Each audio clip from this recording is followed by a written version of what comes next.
네, 여러분 안녕하세요. 뉴스입니다. 윤석열과 안철수가 선거를 일주일 앞두고 결국 새벽에 단일화를 선언했습니다. 예상했던 그림이 나왔죠. 철수가 철수한다는데 놀랍지도 않습니다.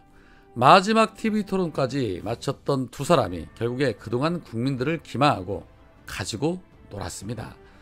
TV토론이 끝나자마자 이렇듯 단일화 선언을 한 걸로 봐서는 이재명 후보에게 토론에서 얻어 터질 것을 예상하고 마지막 토론까지 안철수가 출연을 해서 결국에 시간을 벌어준 꼴이 된 것입니다.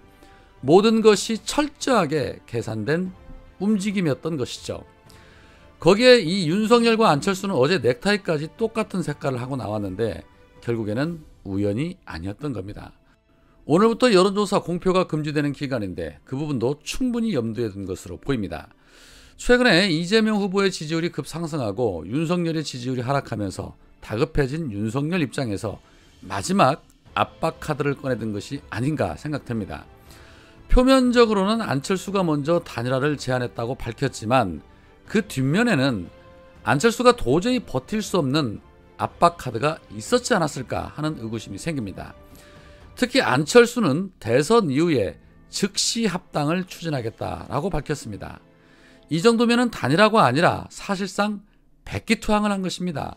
무엇 때문에 그랬을까요? 검찰당이 안철수에 어떠한 약점을 주고 흔들었을까요? 이미 세간에는 안철수의 X파일을 가지고 윤석열이 이준석을 굴복시킨 것처럼 안철수를 흔들 것이라는 말이 돌고 있었는데 선거를 일주일 앞둔 상황에 이처럼 급하게 단일화 발표를 한 걸로 봐서는 플랜 B가 작동되지 않았나 하는 의구심이 생깁니다. 검찰당의 힘이 안철수를 누른 것이 아닌가 생각됩니다.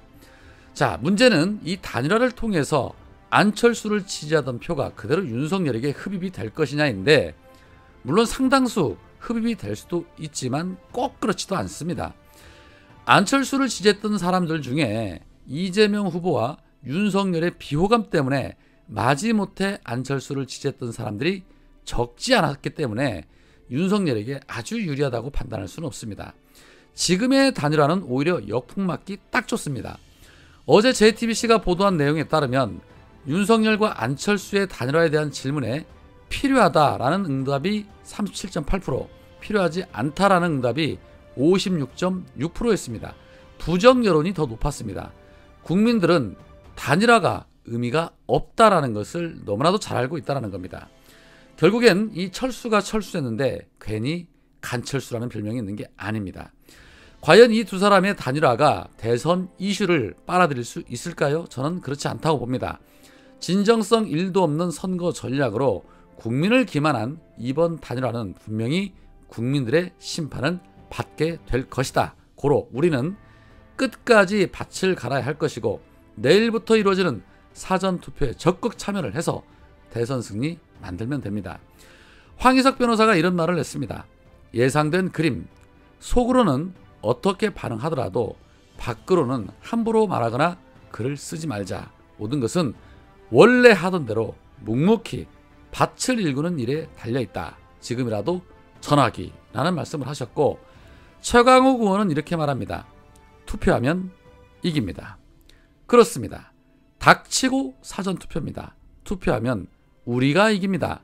텐션 올리고 더더욱 더 힘을 내서 밭을 갈아봅시다. 오늘은 여기까지입니다. 고맙습니다.